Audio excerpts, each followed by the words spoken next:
Atos dos Apóstolos, capítulo 8, diz assim a palavra do Senhor Deus. O livro de Atos é conhecido como os Atos de Cristo, os Atos da Igreja e também os Atos dos Apóstolos. Atos capítulo 8, versículo de número 26. E o anjo do Senhor falou a Filipe, dizendo: levanta-te e vai para a banda do sul, a caminho que desce de Jerusalém para Gaza, que está deserto. Levantou-se e foi, e eis que um homem etíope, eunuco, mordomo de Candace, rainha dos etíopes, o qual era superintendente de todos os seus tesouros, e tinha ido a Jerusalém para a adoração. Que coisa gloriosa, né? Ele estava indo a Jerusalém para adorar. E regressava sentado no seu carro, lia o profeta Isaías. E disse o Espírito, com E maiúsculo, Espírito Santo. Disse o Espírito a Filipe: chega-te, ajunta a este carro. E correndo Filipe, ouviu que lia o profeta Isaías e disse-lhe: entendes tu que lê? E disse ele: como poderia entender se alguém não pode me ensinar? E pediu a Filipe que subisse com ele naquele carro e se assentasse. Versículo 32. E o lugar da escritura estava escrito: ele foi levado como ovelha para o matadouro, e como estava mudo o cordeiro diante dos que os toquia, assim não abriu a sua boca. Glorificado é o nome do Senhor. Filipe, o anjo do Senhor, falou a Filipe dizendo: levanta-te e vai para a banda do sul, no caminho que desce de Jerusalém para Gaza, que está deserto. Interessante que um anjo de Deus manda uma mensagem para Filipe. Pelo que eu sei, sempre foi função dos anjos levarem uma mensagem para a igreja. Interessante que toda a minha vida eu aprendi que o anjo é encarregado de levar alguma informação que vai de Deus para o homem. Inclusive a própria palavra anjo, que diz respeito que ele é o mensageiro de Deus. E agora o anjo manda que Filipe ali mude a sua trajetória. E ele, logo em obediência, levantou-se e foi. E eu quero deixar uma observação já de imediato. Quantas vezes o anjo do Senhor, ou o próprio Deus, fala com o homem até hoje: vai para ali, e o homem vai para outro lugar totalmente diferente. E aí aonde o homem tende a cair, a pecar e a errar e dar as coisas para lá de ruim para ele. E quando ele chegou naquele homem, era um homem etíope, ele era um tesoureiro que guardava ali os tesouros da rainha de Candace. E ele estava indo para Jerusalém com um propósito. Tinha ele ali o rolo do profeta Isaías. Profeta esse conhecido como profeta messiânico, por se fazer várias citações aludida da pessoa bendita do Senhor Jesus Cristo.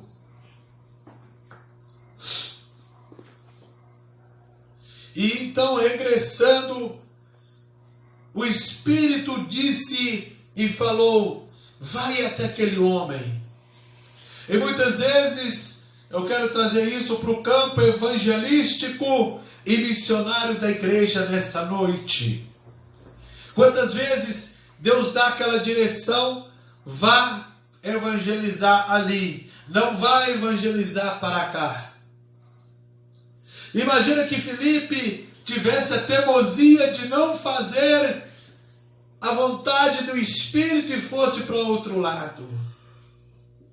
Porque diz a Bíblia que aquele homem convidou Felipe para que fosse ali o seu intérprete, a pessoa que viesse dar luz à tua dúvida. Ele não estava entendendo, mas nos versículos mais adiante, no versículo 35, Felipe explica para aquele homem, eunuco, tesoureiro da rainha de Candace, que se tratava da pessoa de Jesus Cristo. O versículo de número 33 fala da sua humilhação. Quem encontrará a sua geração, porque a sua vida é eterna? Aqui Bíblia fala, na sua humilhação foi tirado o seu julgamento. E quem contratará a sua geração, porque a sua vida foi tirada da terra? O Senhor Jesus Cristo foi tirado da terra pelo único e exclusivo motivo de que ele já não podia mais estar entre os homens, porque o seu tempo da tua caminhada chegou ao seu fim. Então, em paralelismo com o versículo de número 32, nós vamos ler no livro do profeta Isaías, no capítulo de número 53, que diz-nos assim a palavra do eterno Deus. Leia aí para nós, amada. Se você achar primeiro, por favor. Isaías 53. Quem deu crédito à nossa pregação? Aí, E quem se manifestou o braço do Senhor? Porque foi subindo como renovo perante ele, e como raiz de uma terra seca, não tinha parecer nem formosura, e olhando nós para ele, nenhuma beleza víamos para que desejássemos. Era desprezado e o mais indigno entre os homens, homens de dores e experimentado nos trabalhos, e como um dos que os homens escondiam o rosto, era desprezado e não fizemos dele caso algum. Aleluia, Jesus. Verdadeiramente Ele tomou sobre si as nossas enfermidades e dores. Levou sobre si e nós o refitamos por aflito, ferido de Deus e oprimido. Mas Ele foi ferido pelas nossas transgressões e moído pelas nossas iniquidades. O castigo que nos traz a paz estava sobre Ele, pelas suas pisaduras fomos sarados. Versículo 7. Ele foi oprimido, mas não abriu sua boca, como o cordeiro foi levado para o maltadouro, e como ovelha muda perante os seus tosqueadores, ele não abriu a sua boca. Versículo número 8. Da opressão do juízo foi tirado. A quem contará o tempo da sua vida? Portanto foi cortado da terra dos viventes, pela transgressão do meu povo ele foi atingido. Jesus cumpriu o seu ministério até o tempo que Deus disse basta. Agora ele não vai viver mais entre os homens, pois eis que ele já fez tudo. Até o pecado do homem foi perdoado pelo sacrifício de sangue de Jesus Cristo. E nós queremos entrar sobre isso exatamente, que para se ser perdoado tinha que ter sacrifícios de sangue. Então no livro de Levítico está exposta essa verdade. Querendo então eu, portanto, a partir de agora, te levar a você a meditar na palavra do livro de 1 João, no capítulo de número 1 e versículo de número 7, que diz: se com ele andarmos na luz, não andamos mais em trevas. E o sangue de Jesus Cristo nos purifica de todo o pecado. Veja bem, tem que ter sangue. O sacrifício de sangue é que purificava todos os pecados. Ainda em Hebreus capítulo de número 9, Hebreus capítulo de número 9, Diz-nos assim a eterna, bendita, santa e inerrante, gloriosa, altiva, exaltada e bendita, honrosa palavra do eterno e glorioso e poderoso e majestoso Deus nessa noite. Hebreus capítulo 9, versículo número 7. Mas o segundo só o sumo sacerdote, uma vez no ano, não sem sangue se oferecia por si mesmo, mas e pelas culpas do povo. Era o sangue de inocente que purificava o pecado da culpa do povo. Está mais explícito que Jesus cumpriu. Está mais do que explícito que Jesus faz alusão ao Antigo Testamento e faz categoricamente, cabalmente e verdadeiramente sacrifício através do seu próprio sangue ali. O que era feito por animais foi feito agora pelo sangue de Jesus Cristo, que nos purifica de todo pecado, conforme nós lemos aqui no livro de 1 João capítulo 1 e versículo de número 7, combinando com Hebreus capítulo de número 9, versículo de número 7. Jesus estava ali cumprindo a lei.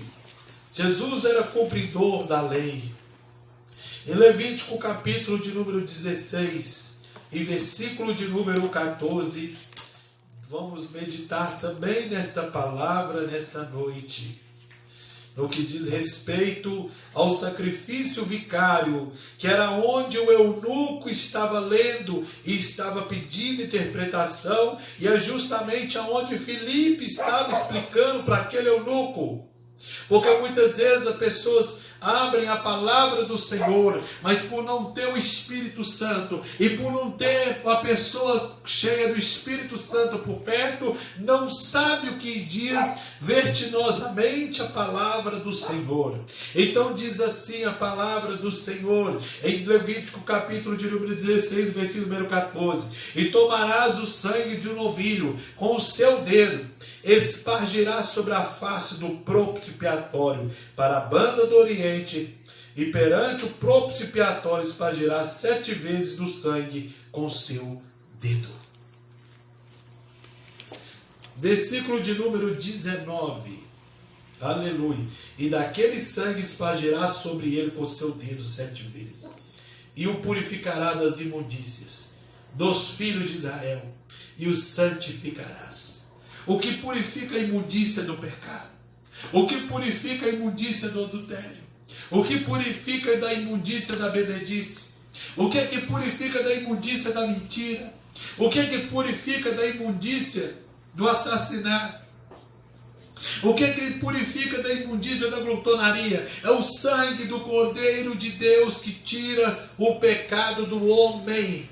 Quando Jesus estava para ser batizado, aí João Batista apontou e disse: eis aí o Cordeiro de Deus que tira o pecado do homem.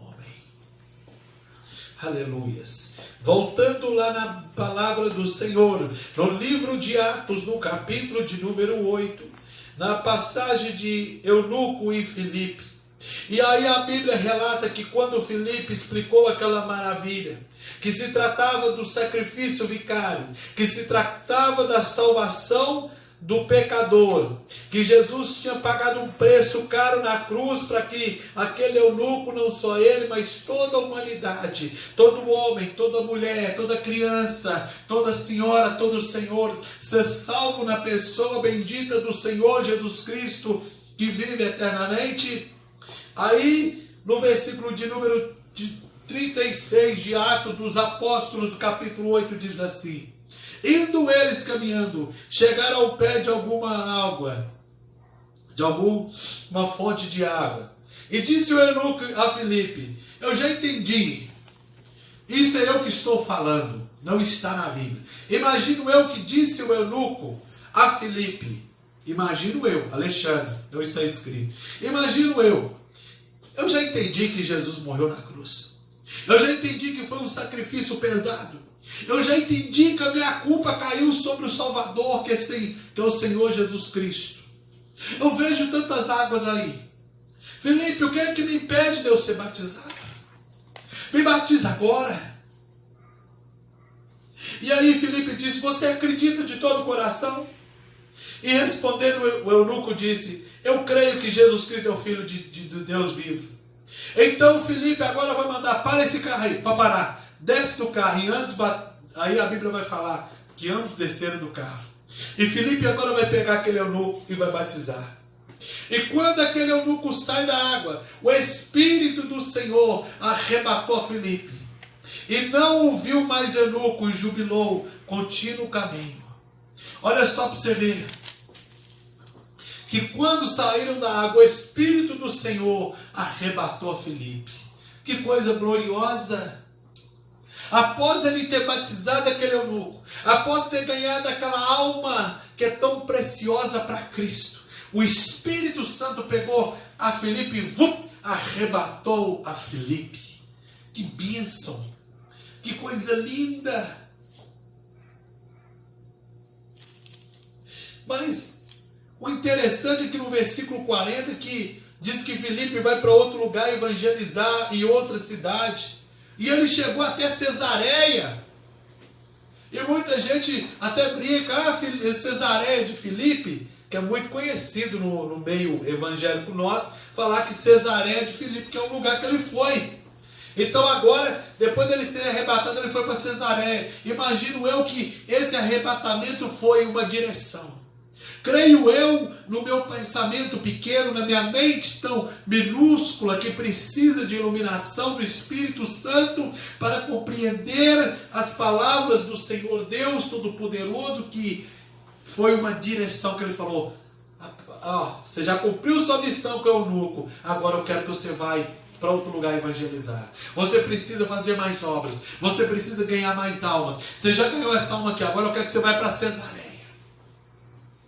Quem sabe Deus não estava mandando você nessa noite. Sai desse lugar. Você já ganhou alma demais. Sai desse lugar. Você já ganhou uma alma. Tá bom. Eu quero que você vá em outro lugar. Que lá vai dar mais almas. Talvez seja essa a direção de Deus para você. E que o Espírito Santo possa nos abençoar cada vez mais. Que nós venhamos lembrar sempre do sacrifício de Jesus na cruz do Calvário. Que nós venhamos lembrar sempre que Deus amou o mundo de tal modo que deu o seu único Filho para todo aquele que nele crê, não pereça, mas que tenha a vida eterna. Glorificado é o nome do Senhor. Eu quero terminar essa ministração fazendo uma breve oração para você que ouve essa palavra de Deus, soberano Deus.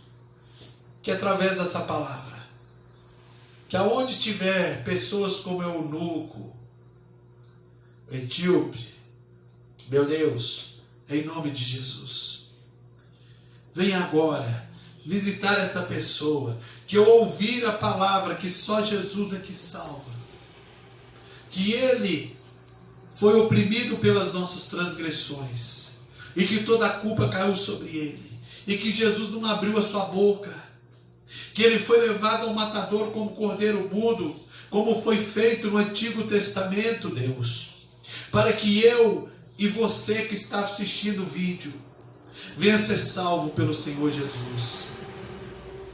Que o Espírito Santo possa te tocar. Que o grande amor de Deus, que a graça do Senhor Jesus Cristo, o Espírito Santo seja contigo cada dia mais. E que Deus lhe dê em dobro e te abençoe. Amém.